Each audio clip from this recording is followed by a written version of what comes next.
Cup of Joe with Grandpa Dez. Hey, Mel, how you doing?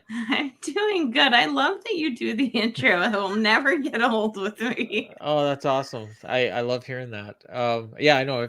I thought about recording it, and then I'm like, no, I'm gonna keep singing it. Never. It's estrogen week here on on the Grandpa Dez show. You are the first female guest that I've had that I'm not related to. Oh, Yeah. I had. Well, I guess technically you were on a previous episode of Grandpa Dez show that we did for well, Fight yeah, Game because you Media. did the Yeah. big wrap up for the, because you were kind enough to host the big old Fight Game Media ginormous wrap up of WrestleMania. That was so much fun. I mean, that was a pleasure. But I had my aunt on, who is an author. You might like that episode actually if you go back and check it out. I think it was like number 10 or somewhere around there. And we had a nice chat. And then my sister Jessica did a run-in on a show I did with Oliver Kopp. Which Sweet. Yeah, so that was fun. That one is actually the second most viewed episode we've ever had. Other than the one I did with Brian Alvarez. So, well, I can't make any promises, and I'm not Brian Alvarez, but you never know.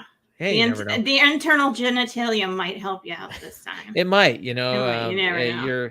You're a lot easier to look at than the old white guys I usually have on. Although I shouldn't say I had Robert Silva on Friday. And he's an old black guy. You've had some pretty good, decent, good-looking guests on. So. Thank you. Well, for you, I mean, we want the guys to tune in, so that's why we got you. And I got Keela Cash coming tomorrow, but she's in the witness protection program, so we're just gonna be doing audio. I totally understand that, though. I've had plenty of friends who have really good reasons not to do the camera thing. So. Yeah. But I'm glad she's amazing. It won't matter. Oh, I'm so looking forward to it because I mean I've been on podcasts with her and we talk wrestling a lot, but I am looking forward to just talking not wrestling. So like with you, a couple things I wanted to talk to you about, and we haven't actually prepared for this at all, which is kind of how I do things. And you can say it's not professional, and that's fine. I don't get paid for it. So, so you said something in passing, and I can't remember if it was on the air or off, but you mentioned how you and your husband were going to be doing something for your 20th anniversary soon. Did I hear that right? Yeah. When we were talking about that, it was that we were going to try, hopefully, and get to All Out at the end of the year because it's very close to... Yeah, Chicago is what, like 4 hours? Yeah, well, we're going to fly. Oh, okay. Okay. I mean... Yeah. Unless it makes more sense to grab the car because they decide to do All Out in the sticks there, and after having had to escape other venues that are on the outskirts of town, definitely renting a car and parking and whatever. But I mean, that's more of a logistical thing. Like we would figure it out. It's a 4 or 5 hour drive. It's a 1 hour flight. We would just work it out. I mean, depending on what. But I mean. We always wanted to do something for our 20th anniversary. We kind of always planned it. It was like, if we get to the 20th year, we got to do a big party and we got to do, and then of course, it's the old man plans, God laughs kind of deal. Because at minimum, over the last 2 years, we had the plague. Yeah. So what you? When is it? Your 20th anniversary is coming up, or have you already passed it? And no, it will be October 4th of this year. Okay, so that would be a month before, so that's good. Yeah, right around the time. We kind of put it together as our anniversary trip, and we have a friend that would come in for All Out, so we'd get to see. So if people are watching, and I assume they are, I mean, this will be an audio at some point as well. But the reason I bring this up. And I'm going to get into the All Out thing in a second. But when you look at you, when I heard you, and even when I first saw you, I'm like, okay, she's probably young enough to be my daughter. But when you're talking about being married for 20 years, I'm like, okay, you're probably more like my oldest sister that I have, who I think she's been turning 40 for the last 3 years. She's never quite got to 40 yet. Actually, you know what? I think maybe actually this year she actually is turning 40, but she, so you're more in that age range. I'm in my early 40s. I'm 43. Wow. So I honestly, and this, I would have guessed like, late 20s, Thanks. maybe early 30s. I love that. I appreciate the like you go to Vegas, you're getting ID'd. I'll tell you that right now. Oh no, yeah. I occasionally get the ID that still, which is lovely. My sister and I are 5 years apart, and one of the things that happened, like when she graduated from she's a graduate gemologist. When she graduated from gem school, I went to the party that her friends were throwing. Oh. And I can't count how many times people came running over to me to put their arms around me because we looked like sisters. And they were like, oh, because they'd realize I wasn't her. And so they think you're twins. So they would think, if you see us, sometimes it's a very natural, like, if you get to know us, most people who know us are like, you guys look nothing alike. Like, it's clear you're sisters. But if you just see us in passing, we're very close. We have very similar, when our hair's cut, right? At that time, like our hair was those renegade twins. Yeah, we're like 5 years apart. So I'd have it was so cute because all night long, there's people running up to me and just hugging me and congratulating me, and then realizing they're like, sure. Oh, and I was like, it's okay because I love her too, and I'm 5 years older than her, so I look 5 years younger. And minimum. Now you're thinking I'm 19 or I'm 22, and I'm really 27. So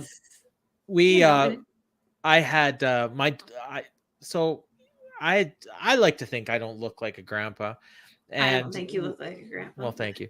When I go to Vegas, I brought my son with me a couple times, my oldest son, and he's 31 now. So the last time, I think it was just before the pandemic. So I think maybe he's 28, 29. And everybody thought we were brothers. But he has the same name as me. So it's weird because we're brothers, but we have the same name. And then it's like, I said to one of them, it's like, no, like we're actually father and son.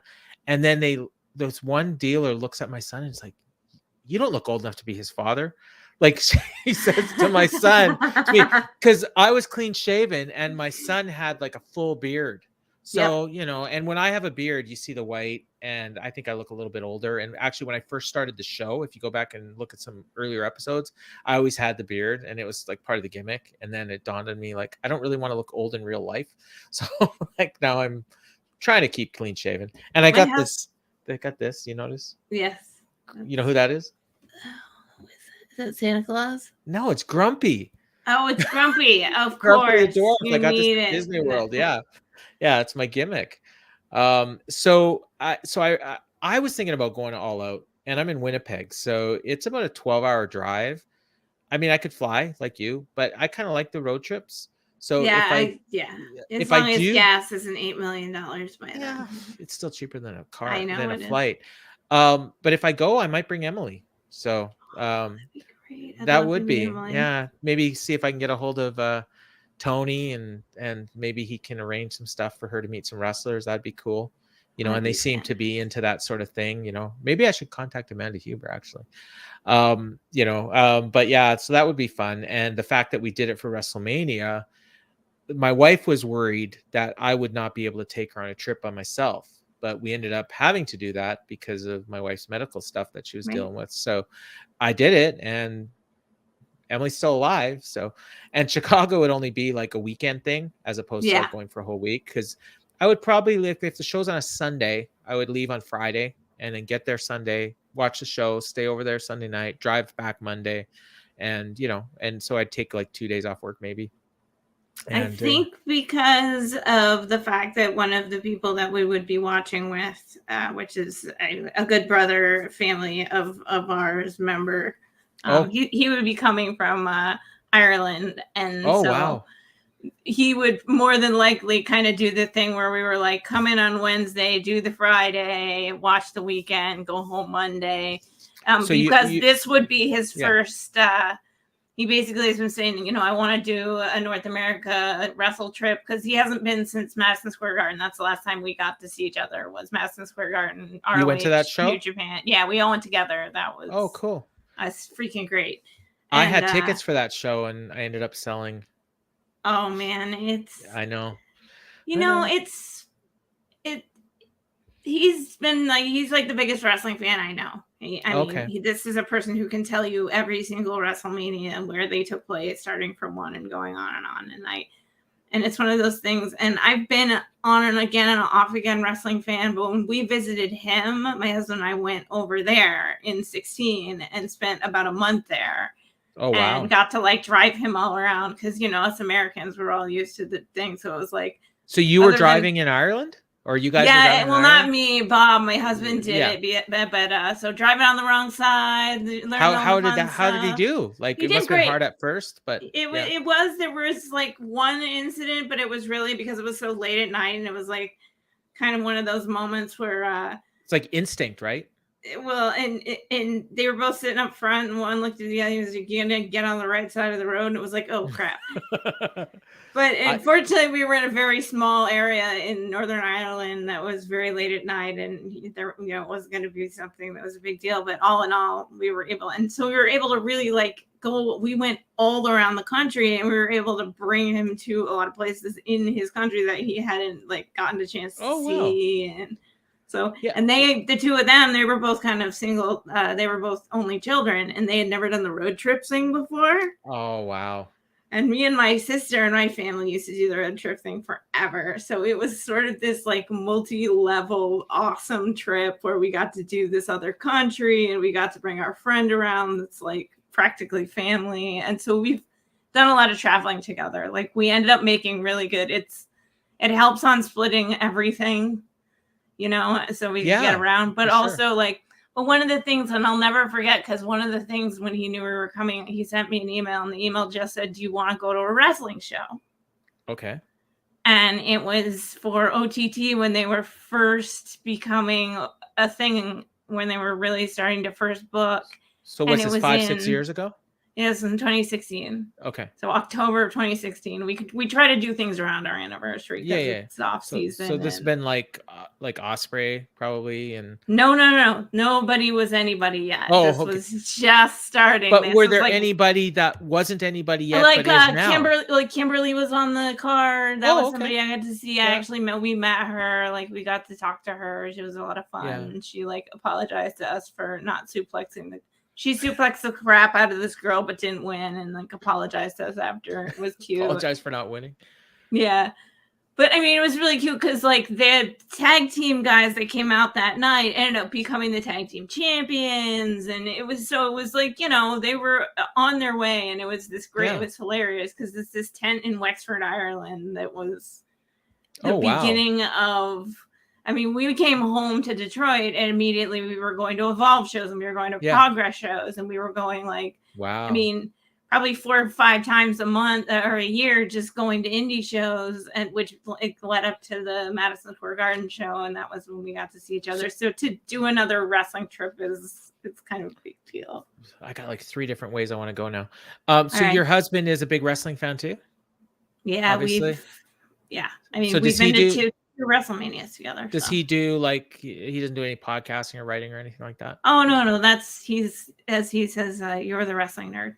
Okay. And he's cool with you doing it? He watches it. He thinks it's fun and great. Okay. Does he listen to the podcast and stuff? Yeah, he listens and watches a lot of the times. He'll listen back, or because he likes to, you know, I think more than anything, it's a support thing. You know, for sure. But does he give you tips? Does he give you tips and stuff? Because my wife won't watch any of this. Like, no, but we definitely talk about like, we have a whole conversation going about who is, you know, is Adam Page going to lose the belt? Oh, yeah. That, I mean, but I'm more along the lines of like the technical like parts of like podcasting and video. Sometimes, shows and stuff. Yeah. Because he's been on with me. Like he's come on a few podcasts. Because I mean, I did one for like 10 years with friends, and it was like after you mention someone that many times, and everybody is like, yeah. And then I mean, we all got to the one podcast I was on for my first main podcast. The reason that I would be sitting here today is my cousin started a podcast that we did for 10 years, and that was, you know, how I got to know all the people that I'm basically telling you about. And at some point, it was like, we all went to Salem, Massachusetts together, and on Halloween was one of the first times we met, and all of us met in real life. And it's like your origin story. Yeah, a little bit. And it's amazing what podcasting and wrestling And now I get to jam them together and have the like best case scenario where it's like two of the things that have made such an enormous like positive impact on my life for the last 10 years, which is something I've really needed because I don't have the same kind of outlets as normal people. So it's awesome. I mean, I know what you mean, because like for me, I mean, I've been a wrestling fan my whole life, but I met the group at F4W in, I want to say like 2010. And then I kind of like my entry into like writing was very gradual. Like I used to just send Dave like emails with like my thoughts. And then like, I have a bit of a writing history, and I actually wrote a book. It's like behind me there in the middle. Nice. If I ever meet you, I'll give you a copy. Nice. Like face to face. Love that. Yeah. But so I guess he liked what I was saying. And a couple times he just like published it. And like, so all of a sudden I'm like, I go into the front page of the Wrestling Observer and there's like a column by me. And I'm like, okay, I don't actually work for you. But it was, so it ended up like, I ended up getting a gig, we'll say. It wasn't paying or anything, but I was doing coverage of some wrestling. I did ROH for a couple of years and some MMA stuff. And then I started getting into the rating stuff, and that's kind of where my niche became. And, it turned into a paying gig. And then the podcasting started with Garrett. And I had people for years like, oh, you should do a podcast. You should do a podcast. And I'm like, I don't know how to do a podcast. Like, and then Garrett just kind of walked me through it, like baby steps, and had me on his show a couple times. And you know what? I was actually on the Wrestling Observer. I think I'm the only person that's ever been on, other than Brian. No, actually, I'm the only person that's ever been on Wrestling Observer Radio, Wrestling Observer Live, the Brian and Vinny show, and Left My Wallet, which is the Antonio Thomas show. Wow. Because because I've been on all those shows, and I don't think Brian has been on Left My Wallet. So Brian obviously has been on all the other shows. But yeah, I guested on Brian and Vinny once. I've done Wrestling Observer Radio a couple times when Dave was unavailable, and Brian just called me at the last minute. Hey, do you want to host? And yeah, sure. And it was usually on like a UFC night. And then, the Wrestling Observer Live I did once. And so all that kind of got me interested in, like I want to start a podcast. And then Garrett was doing that thing, the Fight Game Media Group. And he's like, okay, we need MMA. Why don't you do an MMA podcast? And so, long story short, I started doing that. And then this was, if you told me like a year ago, even, well, maybe 2 years ago, you're going to be doing a video show and you're going to produce it and you're going to get the guests and it's going to be on YouTube. I'm like, yeah, right. And who am I going to get on? And like, man, I mean, I didn't even know you when I started the show. And now within like maybe like 2 months ago, you were like one of the people I had on my list. Like, I got to get her on the show. So I love what you're doing and I love your perspective. You brought up road trips. I'm keeping an eye on the clock because I want to get to what I want to get to. I've never got to do road trips as a kid. Like we went fishing and camping, but that was just like a couple hours. But with my kids, like we have a little bit more money than my parents did, and we have the ability to take holidays, which my parents didn't have. So we've done a few trips with our kids. We went to New York from Winnipeg one time. That was like a week. Yeah, a week there, a week back, and we drove through the States. We went to California again, 4 days there, up the coast through Seattle, and then back through the. Yeah, it was awesome. Yeah. I lived there for 13 years. Oh wow! Well, that's where we got married. I mean, that's where we met. Wow. That's where we got married. That's cool. So, and then the Dallas stuff, I've done that a few times because it's a straight shot south. So, what were some of your favorite road trips that you took? Like so my parents used to take 2 weeks off in August towards the end, and we would do all over. And I am from New England originally, so southern Maine. So you can get a lot of places in 2 weeks from New England. Did, and not just that, is that my dad would like push it. So he was like, where can we go? Like, I really enjoyed we did Hershey, Pennsylvania one year, and that was a lot of fun. And he had like a friend up in the Poconos, so we kind of drove that. I was a competitive club soccer player for most of my life. So we would, kind of stack them on there, and we did Niagara Falls both sides of Niagara Falls. We got to do we up went and there, down. We stopped there on the trip to New York. That's beautiful.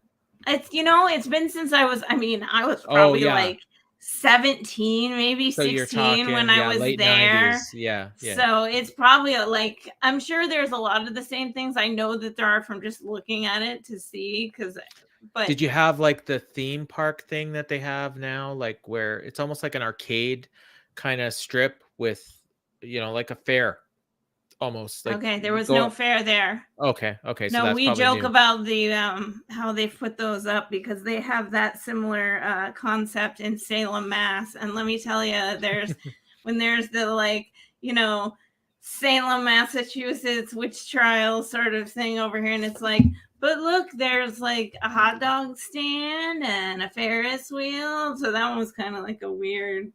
Yeah. It just kind of whatever, but they're getting money. So, I mean, you got to pay for all that stuff. Yeah. I have never been to Salem. I've never been to Massachusetts, actually, now that I think about it. So that's kind of on the list. You know what? It's a good trip, and it's way more fun than you would think. And there's a lot of really, like, there's a great horror museum there, Counterlocks. And the guy that owns the place, runs the place, he crafts all of they're all statues and whatever of famous horror people, and I'm talking like from the beginning, like the Wolfman.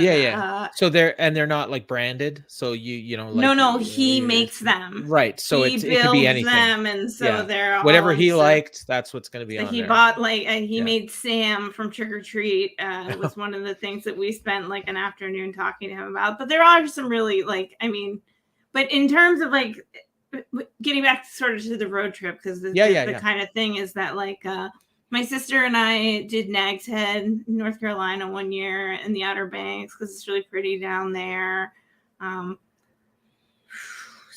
14 hours, I think. Okay. From Detroit? From Southern Maine. Oh, okay. Oh, yeah. Ironically, we haven't done an enormous amount of driving around the Middle West. Have you come up into Canada at all? Not yet, because as soon as we started to decide that we were going to come see you guys, it decided to close everything down. Well, it's open now. So. I've been to, because, Montreal, Nova Scotia, all over there. And then when we lived on the West Coast, getting to Vancouver Victoria is easy. And even Detroit, like it's an hour into Toronto. Oh, Toronto is like, what is it? What's the trivia is that it's actually south of Detroit. Yeah. Well, and when you say come to see you guys, like, I mean, I don't know if you realize it, and most Americans don't. I mean, in Detroit, I'm actually closer to Vegas than I am to Detroit. Like it's the geography is really messed up. I'm right in the middle of Canada, but somehow the globe makes things look different. It's because we have like there's a whole section of like Windsor and that Toronto area. Well, and plus you got the Great Lakes, and you got to get around work. Them. Yeah. Well, people work across the board. That was like a big deal when it shut down. Was that including like there's a one of the tire stores that my husband works for, there's one like right up there. It's to the point where they have their big American flag and their big Canadian flag. And I mean, you're looking across the border, and that affected people a great deal. So it was a weird, all of a sudden. One of the friends I met through F4W lives in Sarnia, and I think it's Sarnia. Yeah. And so that's a border town, and his wife literally went across the border every single day. They did their shopping. And I don't know if it was for work or if it was for something else, but as soon as COVID hit, it was like, it ended, like their whole life changed. Like, and now it's like 2 years later and things are starting to open up, but you're like, I think people are just still a little bit hesitant. Like that trip that I made to Dallas, like that, it's the second time I was across the border since COVID. And the first time was for a doctor's appointment for Emily. She goes to the Shriners in Minneapolis. So we're going again in 2 weeks. So on, May 2nd. So that'll be my wife's second time across the border. Hopefully she can travel.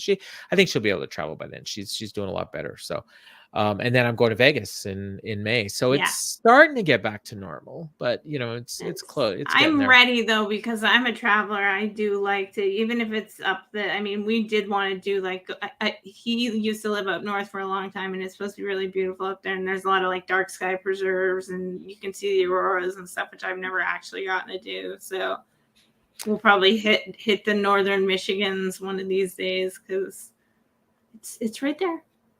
I don't know if you can see the clock, but we got just over 5 minutes left. So I'm being very conscious, and I have reasons, and it's not because I don't want to talk to you. And I will definitely try to have you on at a time when I have a little bit more time. But I wanted to, well, no, I want to talk to you. Wow. So I want to ask you about something in your Twitter profile. I love your quote, "Hang in there, it's all a work, it's not brain surgery." But you've got a hashtag, and it's FCancer. So is there a personal reason why you have that? And you don't have to talk about it if you don't want to.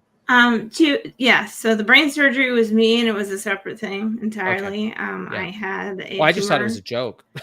And no. And last year, thanks to the brilliant and wonderful medical team at the University of Michigan, my husband had papillary thyroid cancer and was able to catch it at a good time. And the surgeons and atomic doctors and radiologists, and he's been clear for months, and we're getting on. And so and I lost a friend to leukemia about 2-3 years right before the plague struck.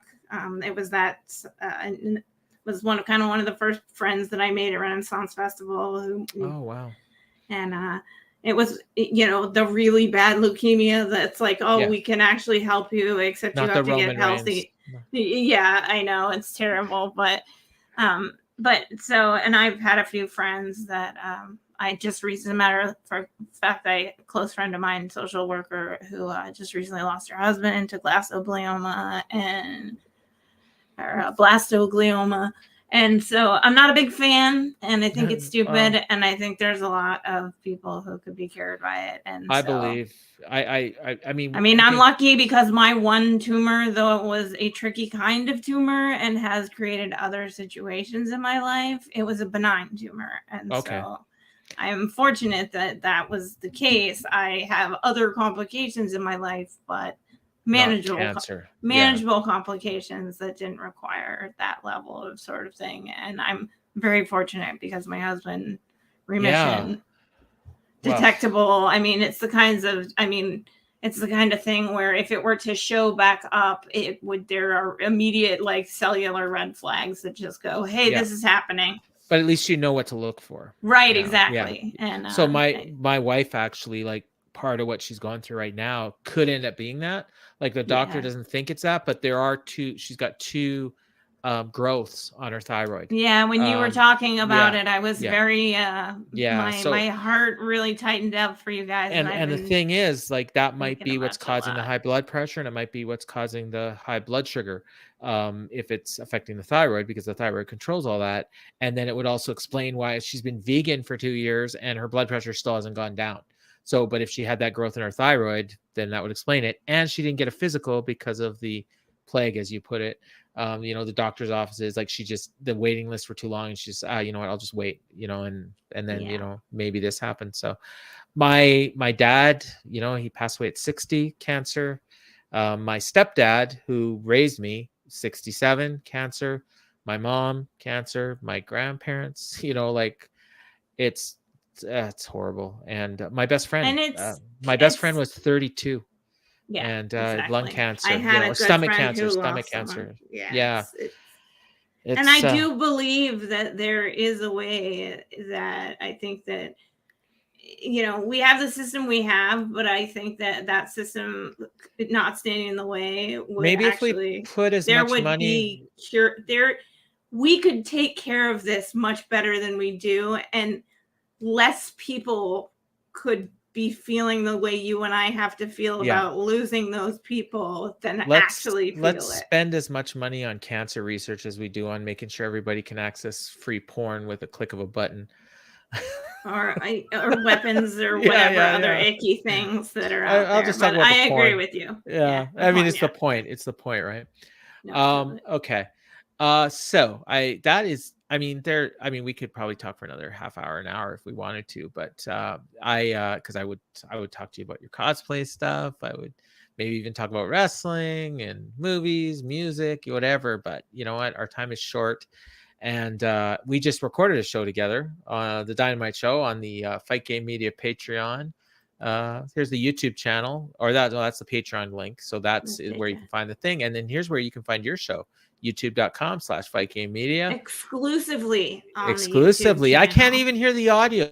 So an old fogey like me actually has to watch you. You guys have to go get us. If you guys keep getting us up over 100 views and want it bad enough, then maybe we'll start ripping. I see you guys' show does good numbers. From what we're doing really good. It's better than this show. It's a lot of fun. Yeah, you have to plug this appearance on your show, and then more people will watch it. I plugged every appeance on every. I know you do a really good job on social. I gotta say, Sam and I are social. Yeah. We want that's our thing. She's even better than me about it, but that's like because that's her. But I always see like whenever I promote something, you're always retweeting it and you're commenting and you're so supportive. You're like a great team member. And I know when you first started, I'm like, who's this Mel Gray? And who's this Sam Shipman dude? Because I didn't know. I just saw the name. Mel and Sam. No, we joke about it. It's like, funny too because her sister is a Nikki and my sister's an Allison. So we would be Sam, Nick, Al, and Mel. Well, when I told you on the Dynamite Show, I said, and I kind of said it in passing, and Jeff no-sold it, but I said when I hear Mel and Sam, I think of a butcher and a bartender. So the bartender, I'm sure you know, but the butcher might be before your time. Alice. It was Alice's restaurant, right? Kiss my grits. Kiss my grits. Yep. You know, Flo would say to Mel. So yeah, he was like this old bald dude. And so when I hear Mel, that's what I think of. So, but I have an auntie Mel, actually. My stepdad's sister, Melody Pelche. She might even listen to that. She might even watch this. So, hi Mel, if you're watching. Hi Mel, and hi Mel. Hi Mel. Ponderosa's shoot name is Mel. It's the same as mine. So really, cool. I didn't know that until Dave told me recently, and I was like, yeah. Oh, you talked to Dave, eh? Oh, nice name. No, I didn't talk to him. I listened to him on the thing. I wish. Oh, like Dave's he told. You said he told me. Gonna talk to me. I talked. Oh, I'm sorry. He told everyone on Observer Radio. I talked to Dave. Yeah, I could call him right now. Actually, he texted me today. Oh, that's could nice. show you. Yeah, I'm joking. He emails me every once in a while to ask me stuff about ratings. I text him and he doesn't answer. You're really good at that stuff, though. Oh, thank you. I appreciate it. You do a really good of aggregating it more like in a way that actually is easy for me to understand. Well, and I honestly, I will say one of the things I'm most proud of that I do is the stuff that the column I do every week on Fight Game Media when I remember to do it. And it's like I like the way I put the stuff together. I'm putting something that I would want to read. So and something that nobody else is doing. Yeah, and the charts. Yeah, so well, that's because I'm at this point, especially because of the kinds of surgeries that I've had, is that that kind of visualization, like reading numbers like that, doesn't work for my brain anymore. The way that, but when you put that out there and it actually has like a chart to it, cool, it makes total sense to my brain now because of the way that my brain processes information now.